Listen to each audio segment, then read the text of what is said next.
Bismillahirrahmanirrahim. Innal hamdalillahi nahmaduhu wa nastaghfiruhu wa na'udzu billahi min shururi anfusina wa min sayyiati a'malina. May yahdihillahu fala mudhillalah wa may yudlil fala hadiyalah. Wa asyhadu an la ilaha illallah wahdahu la syarikalah wa asyhadu anna Muhammadan abduhu wa rasuluh. Allahumma salli ala Muhammad wa ala alihi wa ashabihi ajma'in. Amma ba'd. Ya bunaya, ya ahli yang insyaallah dirahmati oleh Allah.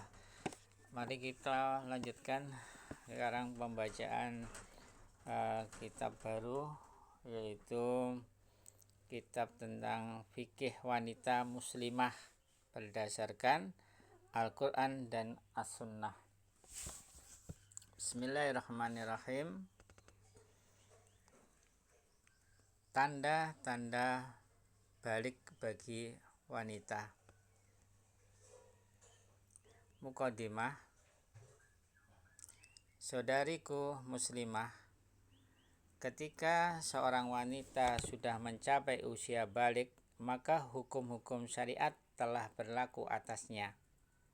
Setiap kewajiban dalam syariat yang ia tunaikan akan dicatat sebagai pahala.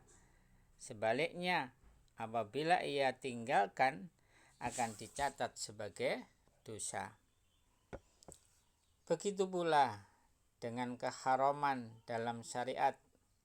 Ketika ia langgar, maka ia akan berdosa. Dan apabila ia tinggalkan atas dasar ilmu, maka akan bernilai pahala. Rasulullah sallallahu alaihi wasallam bersabda, Rufi'al qalamu an salasatin anin na'im hatta yastai kido wa anis sobiyah hatta yahtalima wa ani al-majnuni hatta yakil. Yang artinya,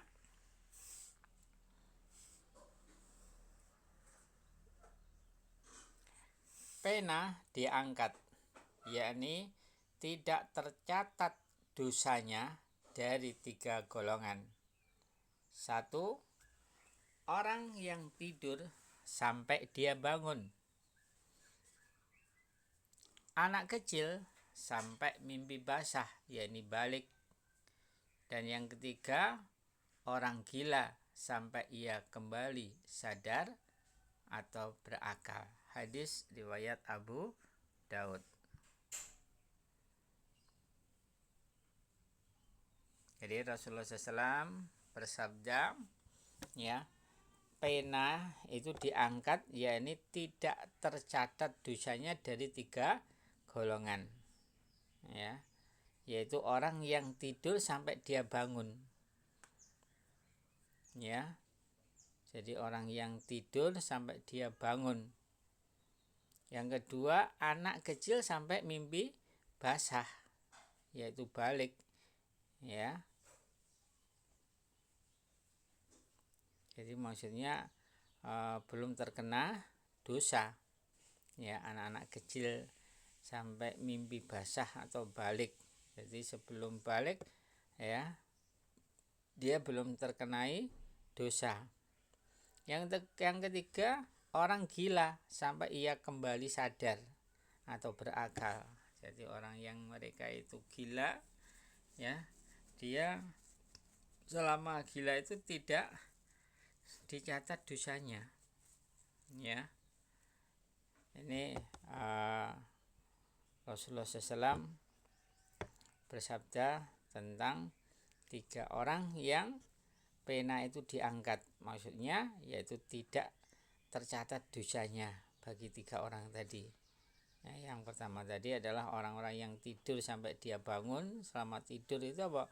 Tidak dicatat dosanya. Terus anak kecil sampai dia mimpi atau basah, atau anak-anak yang balik. Setelah balik maka nanti akan dicatat, ya, perbuatan kebaikannya atau kejelekannya, ya. Yang ketiga, orang yang gila sampai ia orang gila sampai ia kembali sadar atau berakal. Haid saat berusia 9 tahun Hijriah. Saudaraku muslimah, anak perempuan sudah dianggap balik ketika pertama kali mengalami haid atau menstruasi. Hal ini berdasarkan sabda Nabi Muhammad sallallahu alaihi wasallam, la yaqbalullahu sholata haidin illa bihimarin. Yang artinya Allah tidaklah menerima sholat wanita yang telah haid, yakni balik, kecuali dengan mengenakan khimar. Ya, saya ulangi, Allah tidak menerima sholat wanita yang telah haid, yakni balik, kecuali dengan mengenakan khimar. Hadis riwayat Abu Daud. Ya, jadi Allah tidak akan menerima sholat wanita yang telah haid atau syah balik. Maksudnya orang yang haid, wanita yang haid, maka tidak diperkenankan untuk sholat. Ya. Para ulama menyebutkan bahwa usia minimal keluarnya haid ialah saat anak berusia 9 tahun Hijriah. Sehingga apabila ada darah yang keluar di usia sebelum itu, maka belum dianggap haid, namun dihukumi darah fasad atau penyakit, dan ia belum dianggap balik. Dalil dari 9 tahun adalah istiqra', riset yang dilakukan oleh para ulama terhadap wanita Arab, yakni usia minimal haid pada mereka umumnya 9 tahun. Tanda yang kedua, keluar mani ketika berusia 9 tahun Hijriah. Saudariku muslimah, apabila anak perempuan mengalami mimpi basah, maka ia sudah dihukumi balik meskipun belum pernah mengalami haid. Dalil bahwa perempuan juga bisa mimpi basah adalah hadisnya Ummu Salamah.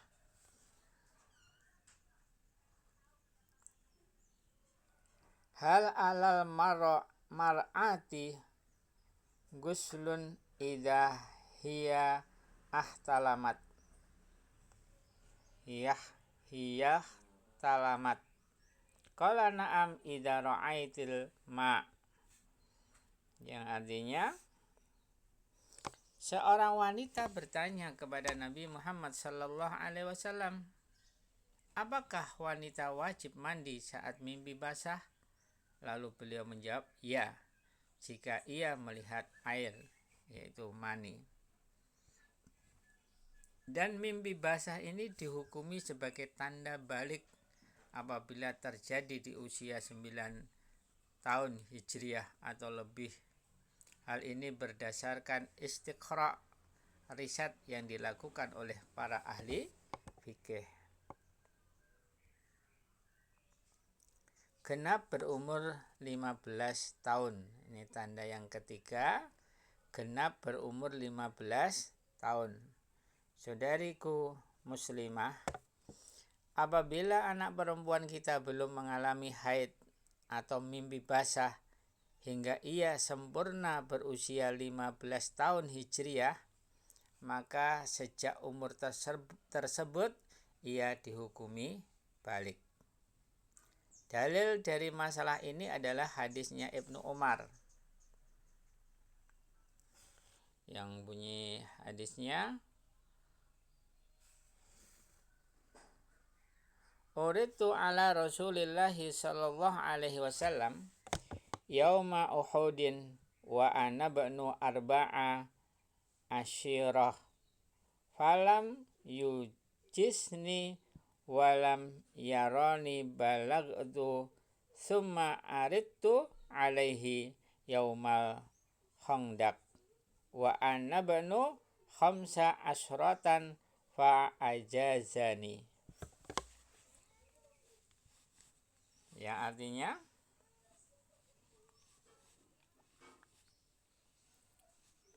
aku dihadapkan kepada Rasulullah sallallahu alaihi wasallam pada perang Uhud saat aku berusia 14 tahun untuk ujian kelayakan perang.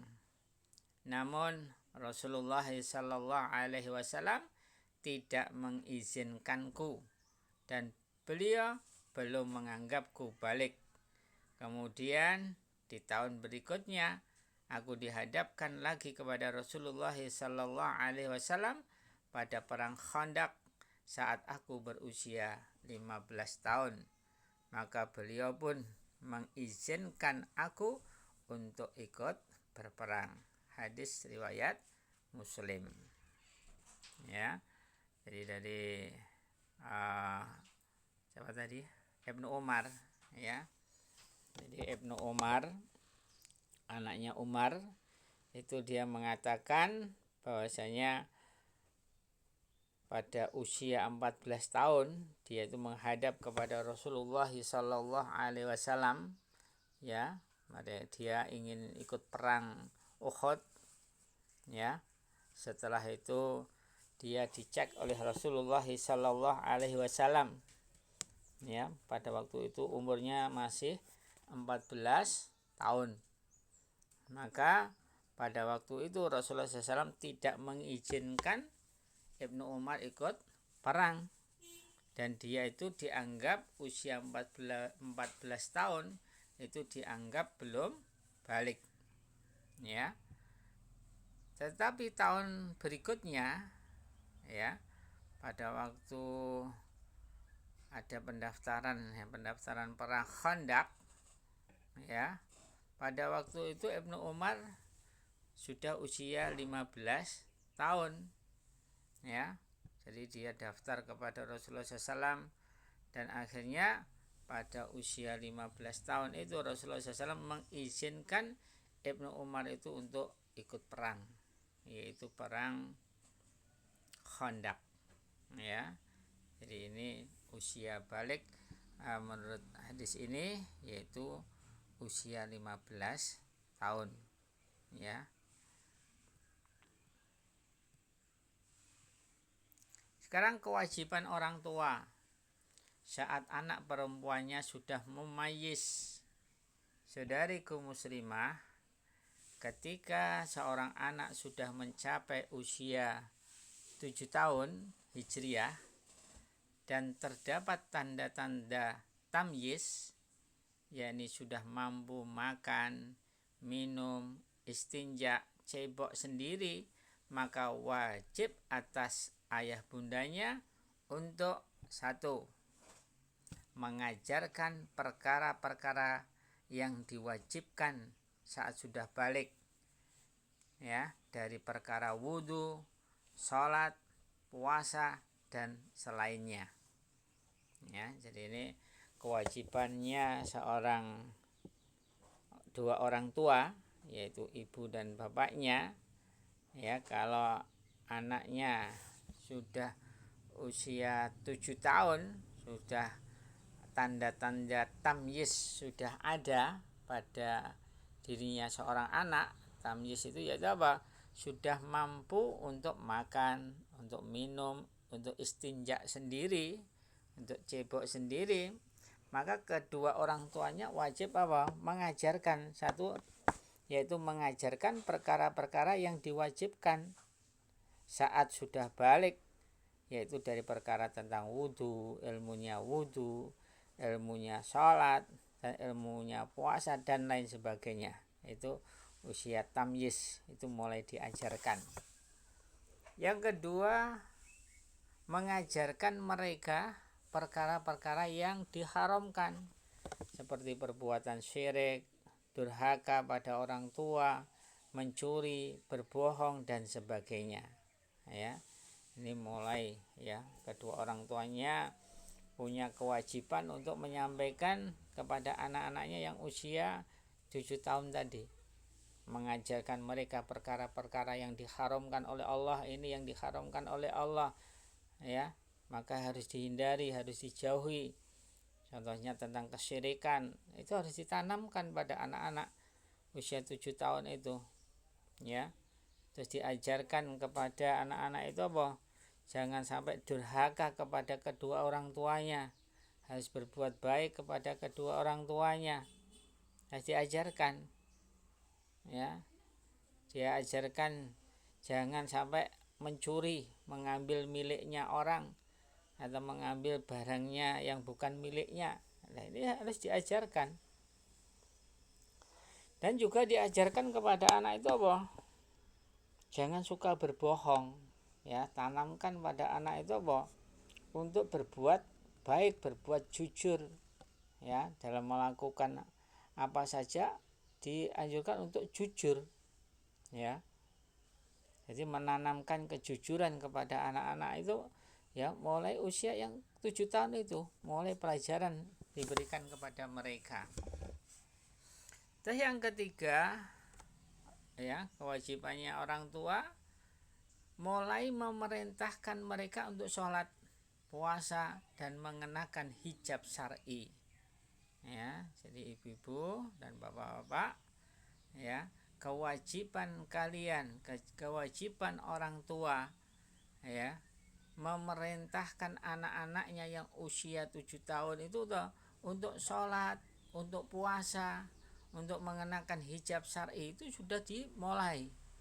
Pelajaran itu sudah disampaikan kepada mereka di usia 7 tahun tadi. Hal ini berdasarkan sabda Nabi Muhammad SAW yang bunyi hadisnya, muru auladakum bis sholati wahum abna'u sab'i sinin wadribuhum 'alaiha wahum abna'u asyri sinin. Yang artinya,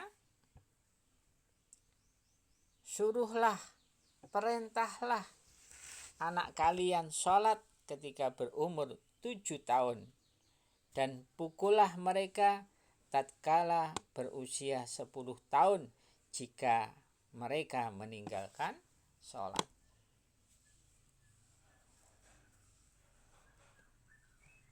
Ya, jadi ini perintah dari Rasulullah SAW kepada kedua orang tuanya, ya, agar muru auladakum, agar memerintahkan auladakum, anak-anak kalian, bisolati, untuk sholat, ya. Wahum, sedangkan mereka itu abna'u, anak-anak yang usianya sab'i sinin, yaitu 7 tahun, ya. Jadi mulai umur 7 tahun itu apa? Sudah ada pengajaran tentang sholat, perintah untuk sholat diperintahkan. Jadi anak-anak 7 tahun itu jangan dibiarkan, tapi mulai orang kedua orang tuanya apa? Memerintahkan, perintahkan untuk sholat, ya. Jadi perintah untuk sholat itu mulai 7 tahun itu perintah sholat. Kalau di bawahnya mungkin hanya diajak ke masjid, ya, hanya dikenalkan masjid, dikenalkan caranya sholat. Tapi kalau usia 7 tahun sudah ada perintah untuk sholat. Mulanya harus mulai ada pengajaran ilmu kepada mereka,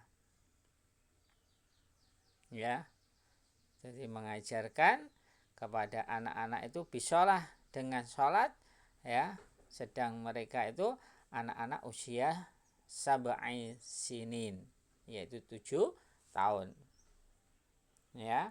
Wadribuhum, dan pukullah mereka, alaiha, atasnya, ya. Ini perintah Rasulullah SAW, dan pukullah mereka, ya, atas mereka, wahum abna'u asri sinin, dan mereka itu anak-anak usia 10 tahun, ya. Jika sudah meninggalkan sholat, apa perintahnya untuk memukulnya. Wadribuhum 'alaiha wahum abna'u asyri sinin. Ya.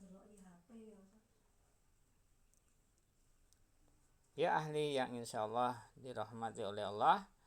Ya, jadi ini hadis kewajiban orang tua ya untuk memulai mengajarkan sholat kepada anak-anak itu usia umur 7 tahun. Ya, itu perintah terus diperintah sampai usia 10 tahun. Jadi ini pendidikan sholat itu 7 tahun sampai 10 tahun. Usia 10 tahun kok dia meninggalkan sholat, maka perintah Rasulullah SAW wadribuhum 'alaiha, dan pukullah mereka 'alaiha, atasnya, ya, atas kalau dia meninggalkan sholat. Itu diperintahkan untuk memukul di usia 10 tahun. Ya, mulanya ini kewajiban orang tua 7 sampai 10 tahun, berarti kurang lebih 3, 7, 8, 9, 10, 3 atau 4 tahun itu pengajaran ilmu kepada mereka, diajarkan tentang sholat, tentang tata caranya sholat, tentang bacaannya sholat, sehingga 10 tahun kalau dia tidak mau kalau dia meninggalkan sholat, perintah Rasulullah SAW wadribuhum 'alaiha, pukullah mereka. Ya, jemaah yang insyaallah dirahmati oleh Allah, mungkin sementara ini aja yang kita bacakan tentang fikih wanita, fikih muslimah, ya, sedikit yang kita bacakan. Mudah-mudahan dengan sedikit yang kita bacakan bisa menambahi ilmu pada diri kita, dan mari kita bersama-sama sebagai orang tua dan anak-anak itu berusaha setelah mengetahui ilmunya, kita berusaha untuk mengamalkan pada diri kita masing-masing dan mengamalkan dalam kehidupan sehari-hari, dan nanti bisa didakwahkan kepada yang lainnya. Kiranya itu aja, mari kita tutup dengan doa kafaratul majelis dan hamdalah. Subhanakallahumma wa bihamdika asyhadu an la ilaha illa anta astaghfiruka wa atubu ilaik walhamdulillahi rabbil alamin.